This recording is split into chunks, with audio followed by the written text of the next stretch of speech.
Қайырлы күн достар. Бүгінгі видеода осындай қарапайым тегіс шеңбер тоқу әдісін үйренеміз. Бұл әдіс көптеген тоқу негіздерінде қолданылады. Алғашқы қатарымыз 6 жай бағаннан тұрады. Ол үшін жіпті екінші саусағымызға айналдыра іліп аламыз. Шеңбердің ішінен алғашқы ілмегімізді іліп, қатардың басын бекітіп аламыз. Кейін тура осылайша 6 баған тоқуымыз керек.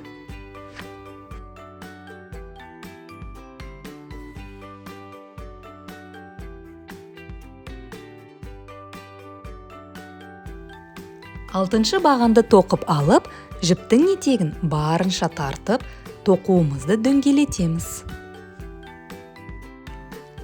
Екінші қатарда, алғашқы қатардағы барлық 6 бағанға қосарлы бағандар тоқимыз. Демек, қатар соңында барлығы 12 баған болу керек. Қатар басын жоғалтып алмас үшін белгі тағып қоюды ұмытпаңыздар. Байқасаңыздар, жіптің басындағы етегін мен тоқу барысында жасырып қосып тоқып жібердім. Оны соңынан инемен жасыруға да болады.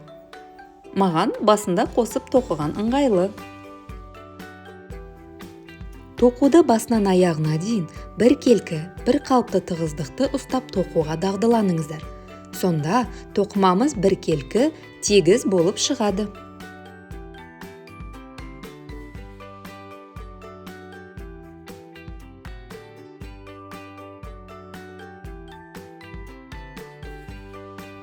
Қатар соңында барлығы 12 баған болуы керек. Үшінші қатардың сұлбасы. Ең алдымен алғашқы қатардағы бағанға қосарлы баған тоқимыз. Бір баған, белгімізді ұмытпаймыз. Және де сол бағанға екінші қосарлы бағанымыз тоқылады. Одан кейінгі бағанға жай бір, яғни одинарный баған тоқимыз. Осылайша қатар соңына дейін тоқимыз. Қатардың соңында 18 баған болуы қажет.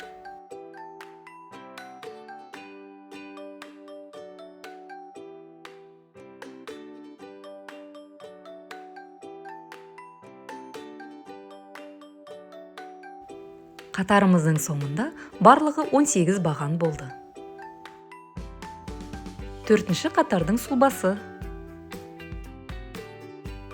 Алдыңғы қатардың басында тоқыған қосарлы бағанның үстіне жай бағандар тоқимыз. 1, белгімізді ұмытпаймыз, және 2. Келесі бағанның үстіне қос баған тоқылады.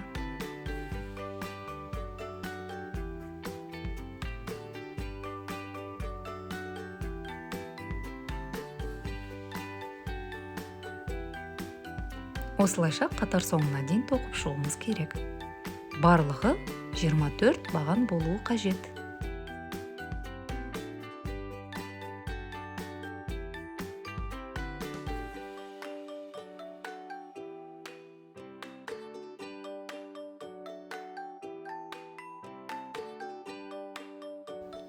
Бесінші қатардың сұлбасы. Бесінші қатардың басында алдымен қосарлы баған тоқылады. Одан кейін 3 жай баған тоқылу керек. Қосарлы бағанның бірінші бағаны және де екінші бағаны. Міндетті түрде белгіні ұмытпаңыздар. Кейін 3 жай баған тоқылады. Осы тоқуды 6 рет қайталап шығуымыз қажет. Тоқу соңында барлығы 30 баған болуы қажет.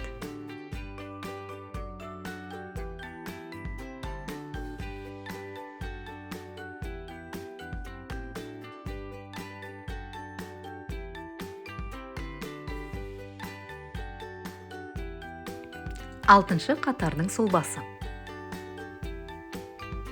Алтыншы қатарда ең алдымен алдыңғы қатарды байқасаңыздар, біз қосарлып баған тоқыған болатынбыз. Соның үстіне жай 2 баған тоқып алуымыз қажет. 1 баған және де екінші баған. Енді қосарлы баған тоқимыз. Сонан соң 1, 2, 3 және 4 жай бағандар тоқимыз. Арғарай қайтадан қосарлы баған, 4 жай баған, солай қайталанып қатар соңына дейін тоқуымыз қажет. Қатар соңында 36 баған болу керек.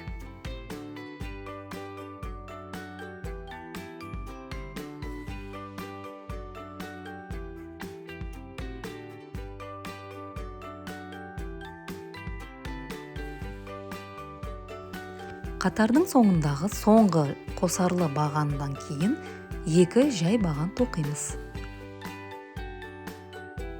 7-ші қатардың сұлбасы.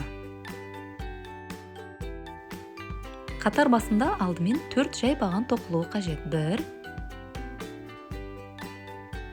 2-ші баған, 3-ші баған және 4-ші баған. Кейін қосарлы бағанымызды тоқимыз. 1 және 2-ші қосарлы. Қосарлы бағаннан кейін 5 жай баған тоқып алуымыз қажет. 1, 2, 3, 4 және 5. Келесі қайтадан қосарлы баған, 5 жай баған. Қосарлы баған, 5 жай баған. Осы рапортты қатар соңына дейін 5 рет қайталауымыз қажет. Соңғы қосарлы бағаннан кейін бізде 1 жай баған болу керек. Демек, қатар соңында 42 баған. 8-ші қатардың сұлбасы. Алғашқыда 6 жай баған тоқимыз, кейін қосарлы баған. Осылайша 6 рет қайталап тоқимыз. Қатар соңында 48 баған болу керек.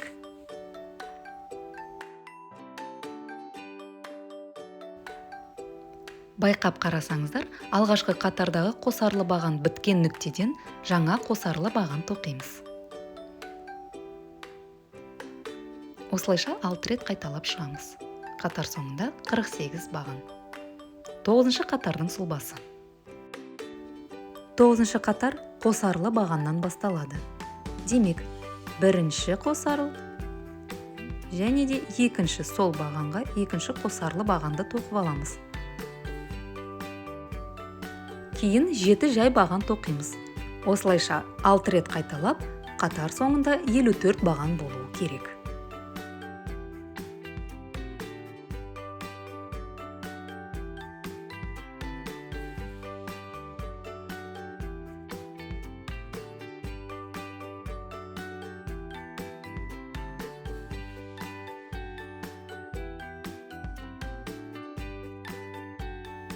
Оныншы қатардың сұлбасы.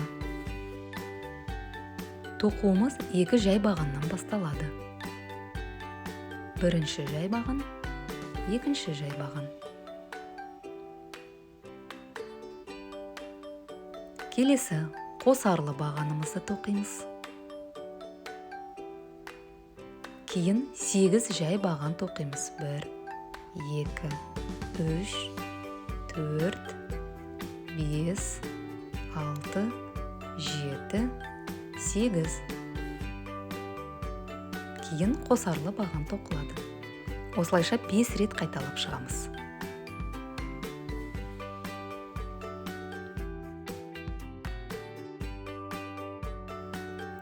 Соңғы қосарлы бағаннан кейін 6 жай баған тоқимыз. Қатар соңында 60 баған болу керек. Сұлбаға мән берсек, әр қосарлы баған бір нүктеге ығысып, жылжып отырғанын байқаймыз. Демек, осы принципті пайдаланып, керек диаметрдегі шеңберді тоқи аласыздар. Ал біздің 11-ші қатарымыз 4 жай бағаннан басталады. 2, 3 және 4 жай баған. Белгіңізді ұмытпаңыздар. Келесі қосарлы баған 1-ші, 2-ші. Енді 9 жай баған тоқимыз. Осы рапортты 5 рет қайталап, қатар соңына дейін тоқимыз. Соңғы қосарлы бағаннан кейін 5 жай баған тоқып қатарда аяқтаймыз. Қатар соңында 66 баған болу керек. Менің жағдайымда осы диаметрдегі шеңбер жеткілікті. Демек, мен тоқуымды аяқтаймын.